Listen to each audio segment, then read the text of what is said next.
Hey everybody, it's Colin Ellis here, and welcome to another episode of Culture and Coffee Podcast on Monday, the 27th of September 2021. It's August this week. It's not August this week at all.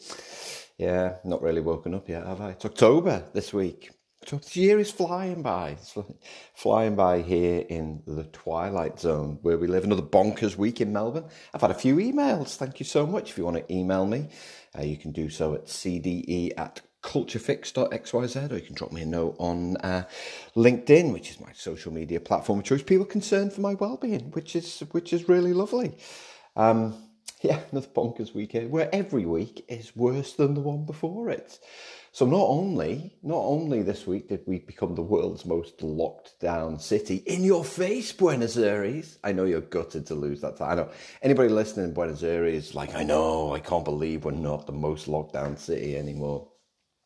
Not most livable city. That used to be what Melbourne was famous for, the world's most livable city, most locked down city. So not only that, we made the world news for two other things other than that. And that was the fact that we had riot police using tear gas and rubber bullets to disperse protesters. We had this whole construction industry thing, and so people thought that kind of beating up on the police was a good idea. I don't know why. Like, everyone's got a right to protest, but not like that. So we had that, and then so after I recorded the podcast last week, was it Tuesday? Oh, it might have been Tuesday. It might not have been Monday. The days just meld into one week. So we had the biggest earthquake for 200 years. Now, if you've never been in an earthquake, let me just... Now, anyone in New Zealand's like, yeah, earthquakes, yeah. Okay, cool. If you've never been in one, and I know I have a bunch of listeners in the US and the UK, they're absolutely terrifying.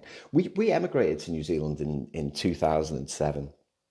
And I remember I bought a book on emigrating to New Zealand because it's something that we really wanted to do. And eventually I flew out for a week to try and get a job. Anyway, there's a whole story there that I won't go into. Save that for another podcast. Whet the anticipation for you all. And I don't remember reading a single thing about this country has lots of earthquakes. I never remember reading that. So it didn't even enter our minds. You know, we had a little boy, we had a 1-year-old at the time. My wife was pregnant with our second. So I think we were mainly concentrating on things like daycare and integrating and all of those kind of things. And then about 3 months in, we had an earthquake, and I was like, what the hell was that? Wait, why did everything just shake and rattle? And then they just became, New Zealand, it's on a massive fault line. They talk about the big one in Wellington. And then just before we left to come to Melbourne, they did have a big one. And it was beyond terrifying. So the reason that I remember it is, firstly, it was a month before we were due to leave Wellington for Melbourne. And the second thing was, it became known as the Lake Grasmere earthquake. Now, being from the UK, Grasmere is associated with Wordsworth and daffodils and beauty. And if you've ever been to the village of Grasmere, it's absolutely gorgeous. It's like set in this little valley. Everything is made of this beautiful stone. There's a lake there, beautiful island. There's all the Wordsworth stuff, as you can imagine.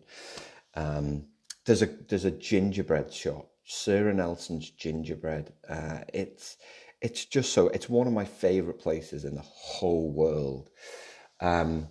And yet in New Zealand, there was a 6.6 earthquake there in August 2013. Now, the interesting thing about this particular earthquake, let me give you a little bit of some earthquake insights here, if I can remember it properly.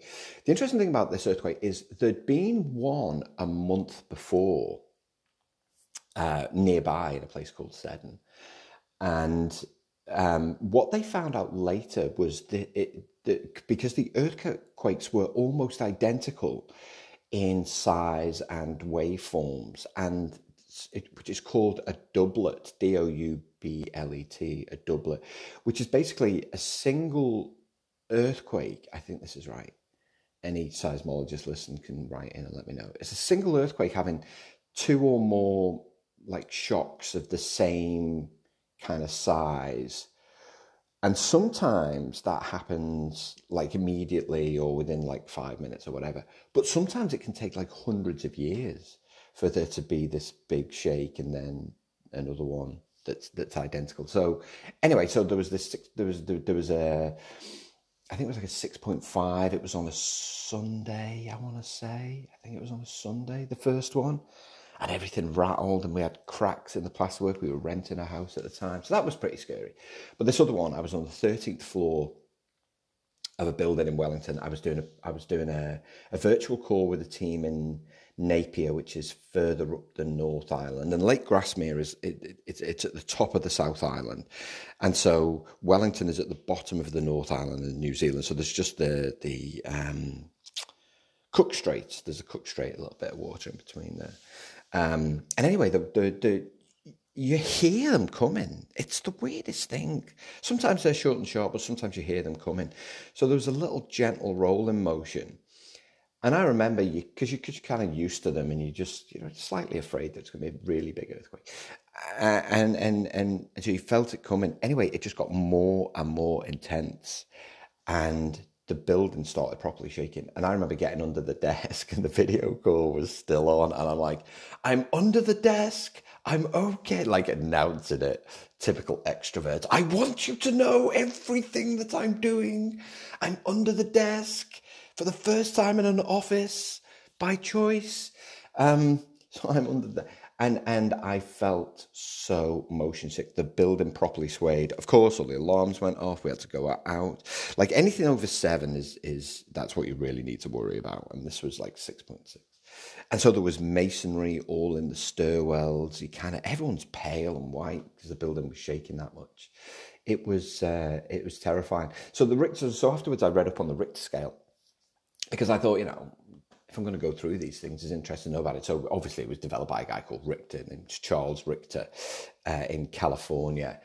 And he produced this paper in the 30s and he called it the magnitude scale. We've changed it now. It's called the Richter scale, the magnitude scale, which was kind of this almost algorithm to measure the size of earthquakes. But the numbers in it are really, really important. That's what you need to know here. Is each whole number, so like 2, 3, 4, 5, 6, there's a significant difference between 5 and 6. So the one we had here in Melbourne was 6, which is why we probably had about 15 seconds of shaking. It was relatively violent, but not really. Not really if you've been in New Zealand, because the depth is important, because it was a depth of 10 kilometres. So the shallower the earthquake, the more shaking there is. And so this was 6. But every whole number step in there's 31 times more energy. I had to look this up yesterday. 31 times more energy than the amount associated with the preceding whole number value, which is why a magnitude 6 earthquake is much more violent, again, taking into consideration the depth, the magnitude 5 and so on. So there you go. That's what happened in Melbourne last week. Yeah. So I hope you never have to go through an earthquake. Absolutely terrifying. So another one of those emails actually suggested this topic, and it was something I was talking about last week with the team when I was running a culture workshop. So I've titled it, Are You a Culture Outsider? The person who suggested knows who they are. Thank you for the suggestion. Oh, and thank you everyone else for their concern. I'm fine, thank you. Actually, it brought a little bit of something different to talk about, if I'm perfectly honest with you. This week's podcast is about being a culture outsider. So I'm interested to talk to you about that. But let's do the coffee. I've already had a sip of it, actually. Normally I wait until I do the podcast, but I've already had a sip, so I know exactly what it tastes like. But I'm going to tell you anyway. It's from Axil Coffee Roasters, and who are in Hawthorn, which I think is an eastern suburb. It's like an inner eastern suburb of Melbourne, Hawthorn. And it's from Axil Coffee Roasters, AXIL, and it's from Colombia. Colombia, well known for the coffee and other things, if we're being honest. Not generally about coffee, but it's a great coffee growing country because, like Guatemala, which I've talked about previously, it's grown in volcanic soil at altitudes of 12 to 1800 meters. No frost, and you just get a ton of rain a year, right? Which actually does sound like Wellington in New Zealand. So this one is Colombian. It's called a Manos Juntas. Manos Juntas. That's kind of a romantic name, the Manos Juntas. Where are you going on holiday? I'm going to Manos Juntas. And it's got notes of cherry, orange candy, and pink lady apples. Although I've had a sip and I haven't done that. I'm not getting any pink lady apples, I have to say, or any orange candy, but I'm getting lots of dark cherry. So I'll give it that.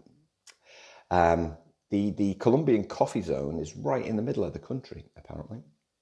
And it's called Eje Cafetero. It's the coffee cultural landscape, and that produces most of the coffee. So let's do the culture piece of the podcast. So are you a culture outsider? So there's two elements to this, really.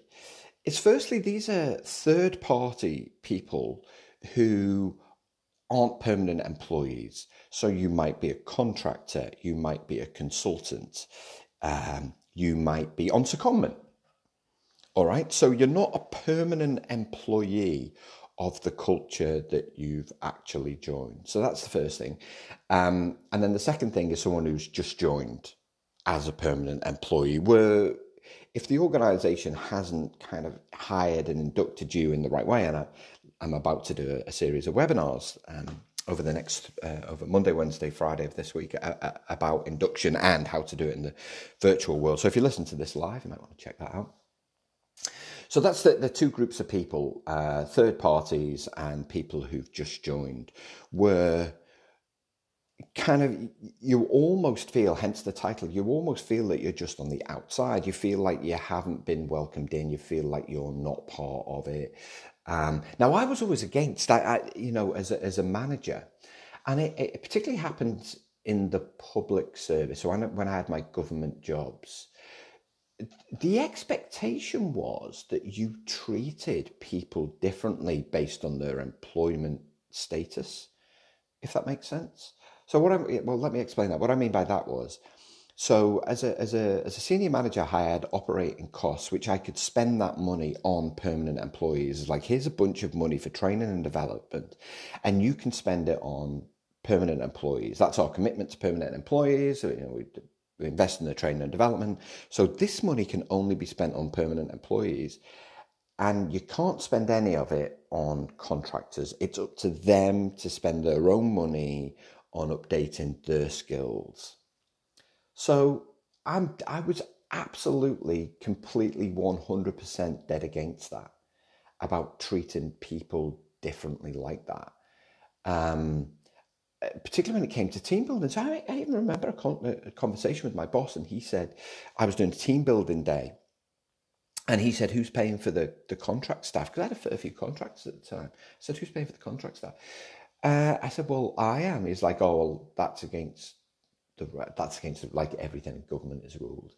That's against the rules. I'm like, in what way is that against the rules? He's like, well, we're not allowed to invest in the development. I was like, they are a part of the team just like everybody else is. So I'm not going to leave them out and say, oh, you're not a part of this because of your employment status. After all, as a bit, I remember saying to my bosses, as a business, it's our choice to employ contractors. If we didn't do as many projects, as we're doing, then I wouldn't need to bring on contract staff to plug the gap. So I'm absolutely going to make sure that they're part of the team building workshop. And so, I mean, eventually I got my way, but I just couldn't understand this concept of treating people differently. And then before my time ended in New Zealand, before we emigrated, I became a contractor myself and saw it firsthand. That was the first time I'd kind of worked independently, because I'm someone who really liked variety, and what I wanted to do was to really get lots of experience in lots of different agencies. I'd crafted a reputation for myself around team building, and I saw myself as this real kind of person to go in, help them really build a strong culture, and then go on and do that elsewhere. It's something I really wanted to do, and I really enjoyed it. I have to be honest. And so, what I learned was that you can't go in all guns blazing. I tried that and it failed. Right. So when you're trying to kind of, if you're an outsider to the culture, you can't just go in and go, I've arrived. Here I am. I'm going to change a bunch of things. Yeah, that really doesn't work. And so you have to use this thing called influence. Now, influence is one of those leadership qualities that we talk about a lot, but people don't generally know what to do. I guess in its shortest form, if you're a cultural outsider, what you need to do is to show other people how to do it. Now, I don't mean you run a training course and go, I've been here 3 weeks and I've seen a few things that are wrong, so I'm going to teach you how to do it. Like, no, that's not what I'm talking about. In your everyday actions, in your everyday behaviors, what you're going to do is show them how to do it. And so you use influence. So for me, influence is, there's 3 parts to influence. It's motivation, intention, and conviction.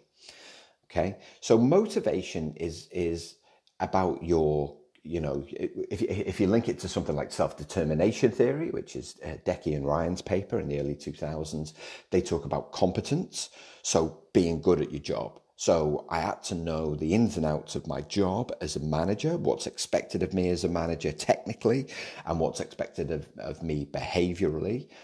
Autonomy, so taking responsibility for stuff, so kind of being willing and responsive, and then relatedness. And I think relatedness for me was that real cultural piece. And so if you're a cultural outsider, relatedness is really, really important, because what you have to do is get to learn the culture of the organization before you can start affect any kind of change. So what's its vision? What's its purpose? How do people communicate to each other? What are the ways that they collaborate? Do they make time for new thinking? Do they make time for innovation? Really get to learn about the culture. Now, the first time that I did this, I kind of did this once I joined the organization, and realized that actually there's a lot you can learn about the culture prior to joining the organization. There's a lot you can read about on the website. You can get a sense of who they are, what they're about. Do they have any values? Really kind of delve into all that, because what you want to be able to do is talk about the kind of how you go about your job in relation to the values. And so I remember doing this and saying, I do it this way because it lines up with the organization's values. Now, of course, no other manager in the business was even thinking about that. Well, I mean, that's not true. I didn't speak to every manager. Some managers might have been thinking about it, I guess. Certainly in the areas that I worked, no one was thinking about building a culture. No one was thinking about living values. And I'd done a podcast on values. But I'd learned all about it. So all of a sudden I was saying, this lines up with the way, our organization's values. This is why I do this. What we're going to do is we're going to build a culture. One of our values here at this organization is collaboration. So if we don't define how we're going to work together, we're not living out that value. And so I started to do all of these things, right? So that's the first part is motivation. The second part is intention. And intention really is kind of a mental state, really. But essentially, it's about planning. It's about forethought. It's about being comfortable with ambiguity, but also going about things with confidence, to know that there's a right way to do things. Now, I don't mean arrogantly. I'm not saying that you, like, there's one way to do it and I know it and you don't. But you've kind of done this thing before. You know what works, right? You've got a sense of what works.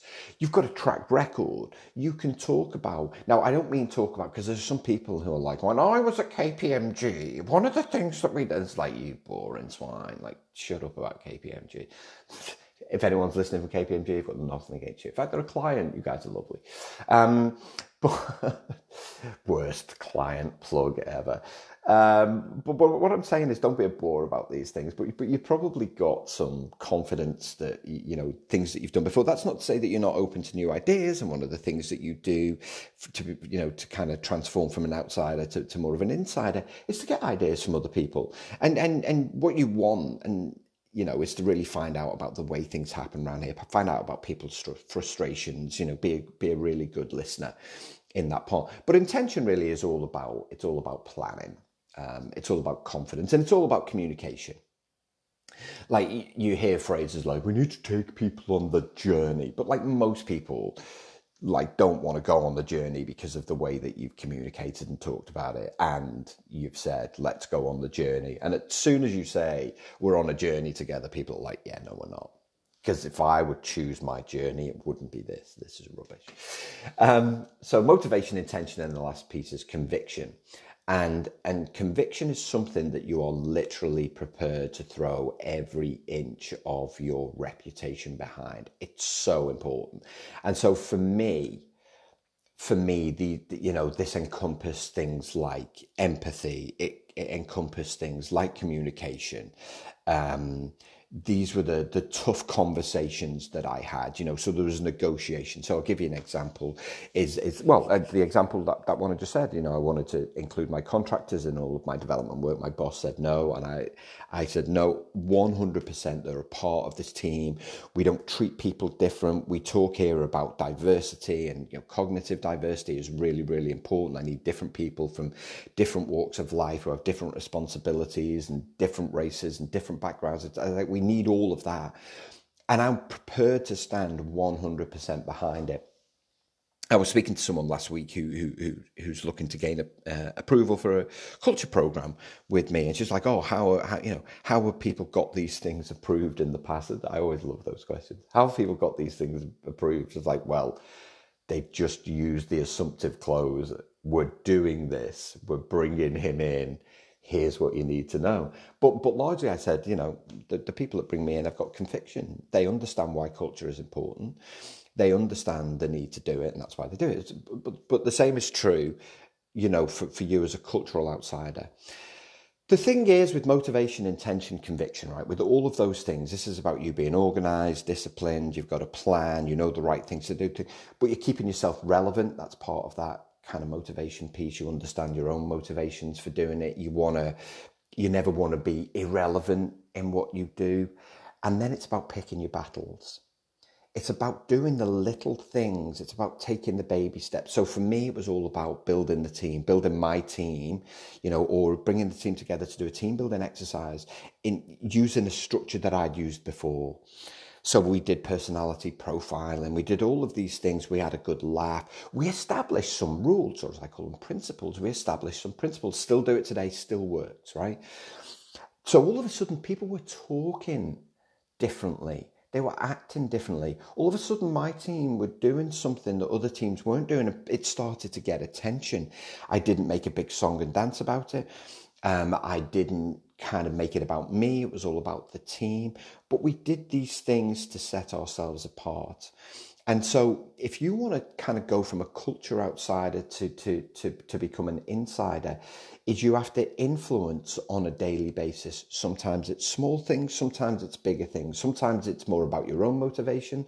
Sometimes it's about your intention. Sometimes it's about your conviction. It's standing up for something and saying, no, this is what we're doing, and this is absolutely why we're doing it.